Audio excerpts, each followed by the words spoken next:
नमस्कार, मैं हूं संजय शर्मा। आप देख रहे हैं 4 PM न्यूज़ नेटवर्क। पिक्चर आई थी, गाना था, राम का नाम बदनाम ना करो। देखो मेरे दिल वालों, ये काम ना करो, राम का नाम बदनाम ना करो। कुछ कुछ यही लाइनें थी। आज मुझे पास अयोध्या से एक पत्रकार मित्र का फोन आया। उसने कहा कि यहाँ भारतीय जनता पार्टी के कार्यकर्ताओं के बीच में बात चल रही है कि हो सकता है प्रधानमंत्री जी या अमित शाह जी अयोध्या से चुनाव लड़ें। ये नई बात थी। मैंने कहा कैसे पता? बोलो ये कार्यकर्ताओं के बीच में चर्चा है कि राम मंदिर का जब निर्माण हो जाएगा, जनवरी से राम मंदिर शुरू हो जाएगा, तो 2024 में राम मंदिर बड़ा मुद्दा बने, इसके लिए शायद प्रधानमंत्री जी यहाँ से चुनाव लड़ेंगे। मैं हंसा।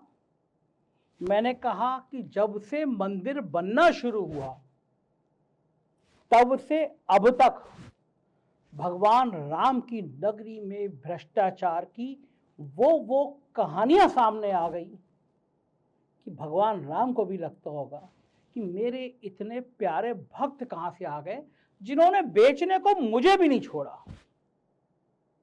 राम मंदिर ट्रस्ट की जमीन खरीदने से जो विवाद शुरू हुआ वो वहां के निर्माण कार्यों तक की गाथाओं में शामिल हो गया। दरअसल ट्रस्ट की जमीन खरीदने का विवाद तब हुआ जब 2 करोड़ की जमीन चंद मिनट में 18.5 करोड़ की बन गई। अयोध्या रेलवे स्टेशन के पास 12,000 स्क्वायर मीटर की यह जमीन राम मंदिर ट्रस्ट ने लगभग 18.5 करोड़ में खरीदी। मजेदार बात यह है कि जिस सुल्तान अंसारी और रवि मोहन तिवारी से ये जमीन खरीदी गई, उन्होंने 10 मिनट पहले ही इस जमीन को हरीश पाठक और कुसुम पाठक से महज 2 करोड़ में खरीदा था। बाद में ट्रस्ट ने दलील दी कि राम मंदिर पर फैसले के बाद अयोध्या में जमीन के भाव बढ़ गए और यह डील लगभग 25 करोड़ की थी। लेकिन ट्रस्ट ने ये सिर्फ 18.5 करोड़ में खरीदी। कितना बड़ा काम किया!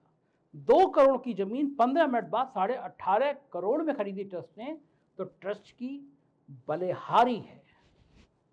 मजेदार बात यह है कि इस जमीन का एरिया 10,000 स्क्वायर मीटर से अधिक का था और इसे महज 8 करोड़ में खरीदा गया। यानी 12,000 स्क्वायर मीटर की जमीन 18.5 करोड़ और 10,000 स्क्वायर मीटर की जमीन केवल 8 करोड़ में खरीदी गई।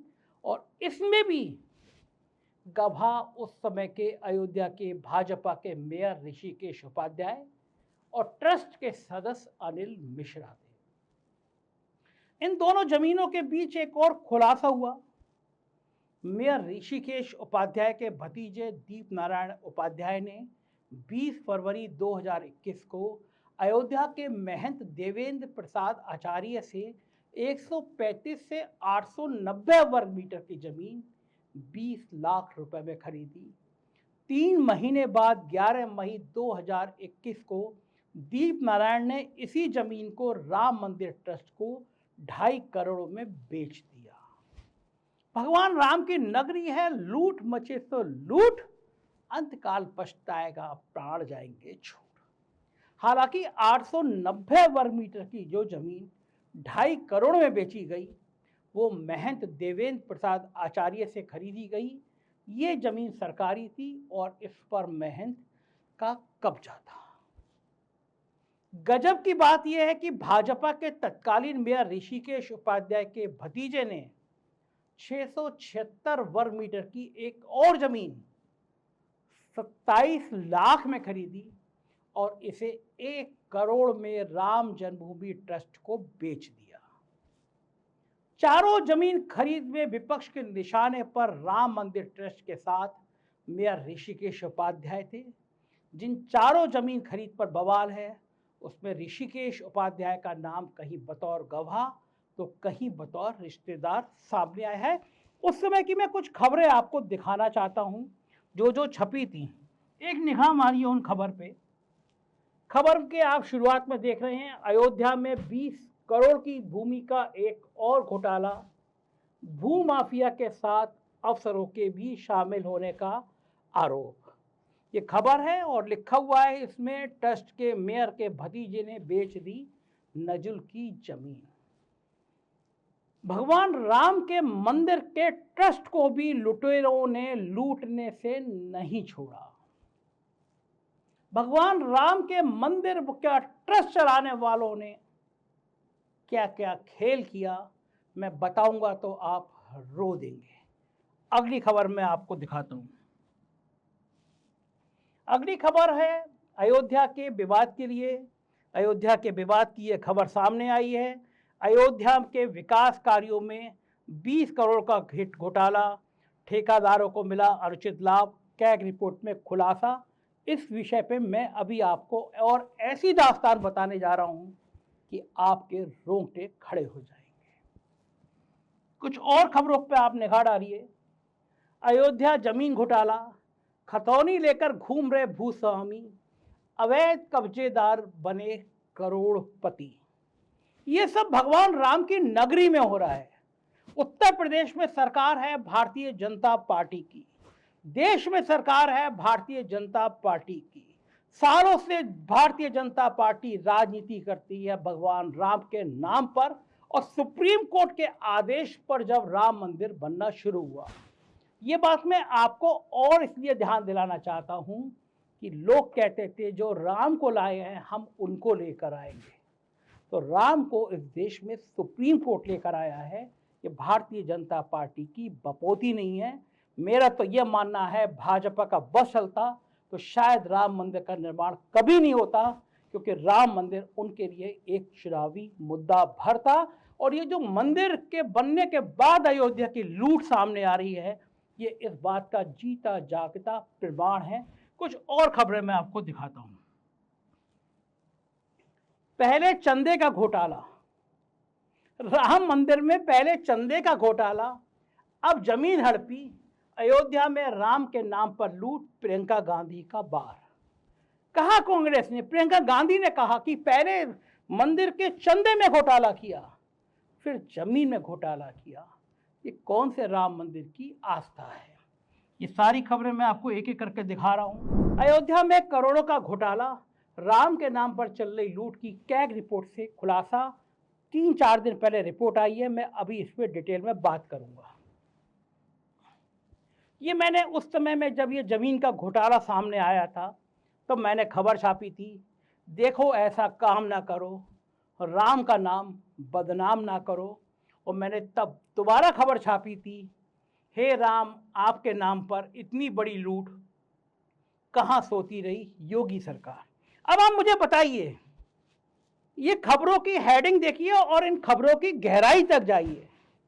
आपसे भगवान राम की भक्ति के लिए क्या क्या कराया जाता है, आपसे भगवान राम के नाम पर कितनी उत्तेजना का संचार कराया जाता है, और भारतीय जनता पार्टी के वहां के विधायक, वहां के मेयर इस राम मंदिर की जमीन के लूट में शामिल रहते हैं।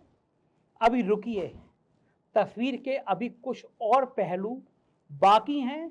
आपको ये रिपोर्ट में इसलिए दिखा रहा हूं कि आपकी समझ में आ जाए कि कुछ लोगों का काम भगवान को भी बेचना होता है। भगवान की भक्ति से कोई सरोकार नहीं होता है, भगवान का नाम बेचना होता है। भगवान उनके दिल में नहीं रहते, भगवान उनके दिमाग में रहते हैं, उनकी पार्टी के झंडों पर रहते हैं, सत्ता तक पहुंचने का साधन रहते हैं। मैं आपको कुछ और बातें बताऊंगा, कुछ और तस्वीरें दिखाऊंगा, आपको चीज़ें समझ में आ जाए, और फिर आपको समझ में आ जाए कि ये कम से कम ये लोग राम का नाम बदनाम ना करो। इस कहानी को आगे ले चलते हैं। जब ये खुलासे सामने आए तो हड़कंप मचा।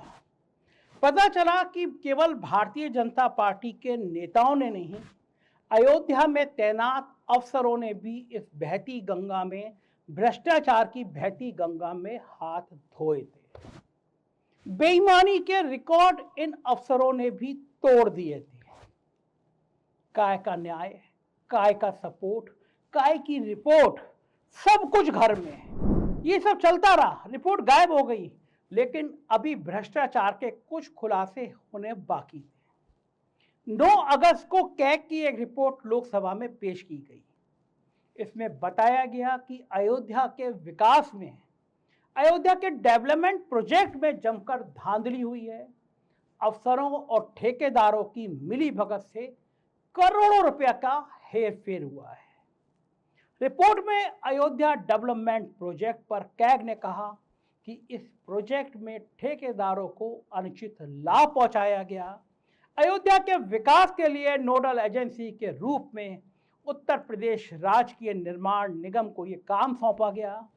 रिपोर्ट में बताया गया, और सोच लीजिए कितनी गंभीर बात है, रिपोर्ट में बताया गया कि एजेंसी द्वारा नियुक्त ठेकेदार को 5% की दर से बैंक की परफॉर्मेंस गारंटी जमा करनी थी।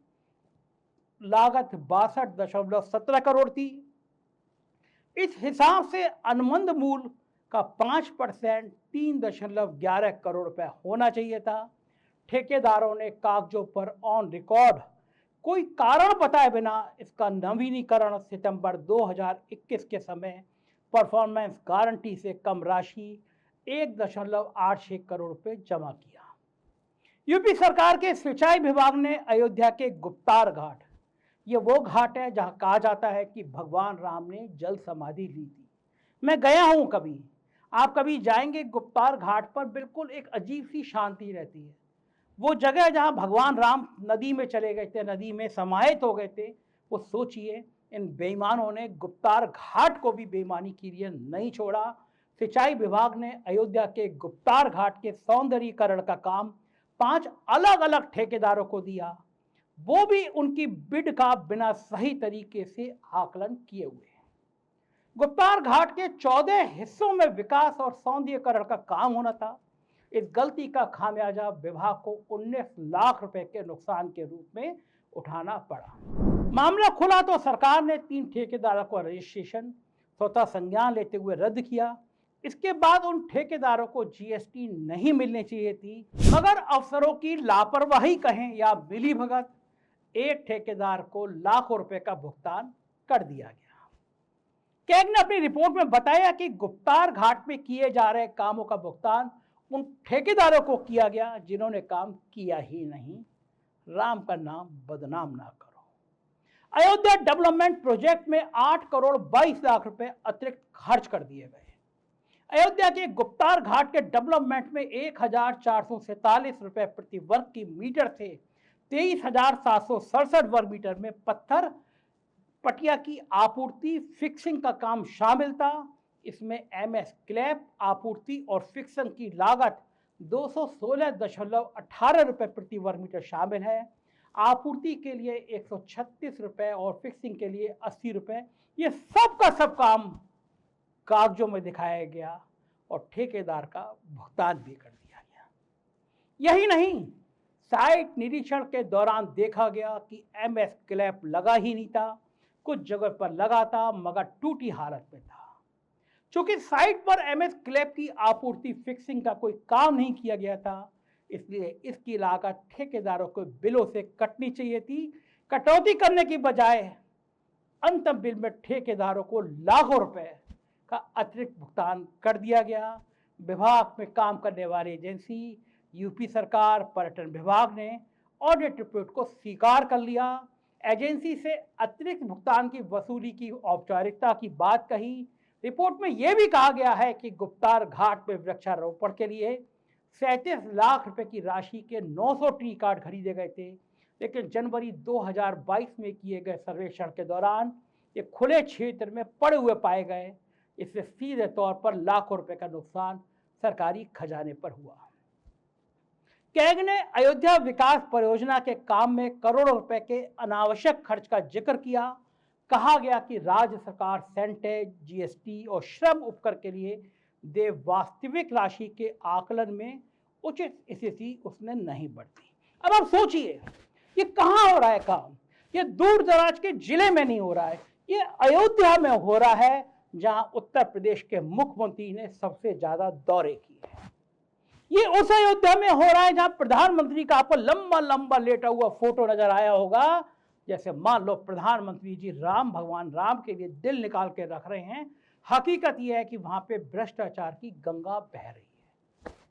ट्रस्ट के सर्वे सर्वा हैं नृपेंद्र मिश्रा जी, बहुत बड़े नौकरशाह रहे हैं, प्रधानमंत्री की आंख का बाल है, ट्रस्ट संभालते हैं। ये बेईमानी होती रही, ये भ्रष्टाचार होता रहा, ये जमीन में करोड़ों की हेराफेरी करती गई। नृपेंद्र मिश्रा को नहीं पता, परिवारवाद का नाम लेने वाले प्रधानमंत्री जी भूल गए और नृपेंद्र मिश्रा के बेटे एमएलसी बन गए। ये सब कुछ उत्तर प्रदेश में हुआ। जाहिर है भगवान राम की अयोध्या, भगवान राम की नगरी इन लुटेरों के लिए पैसे कमाने का माध्यम बन गया। किसी को चिंता नहीं, किसी को फर्क नहीं, किसी को मतलब नहीं। इनके लिए भगवान राम एक ऐसी लॉटरी थे जिनकी नगरी बसाने के नाम पर जो जितना लूट सकता था वो लूटा गया। अब आप मुझे बताइए, अब आप खुद कल्पना करिए, क्या ऐसी सरकार जो भगवान राम को सबसे बड़ा आदर्श बनाती हो, करोड़ों रुपए वहां दिए जलाने में खर्च करती हो, वहां भ्रष्टाचार के मुलजिमों को, भ्रष्टाचार के गुनाहगारों को आज तक जेल ना भेज पाई हो? कौन सी ईमानदारी, कहां की ईमानदारी, किसकी ईमानदारी?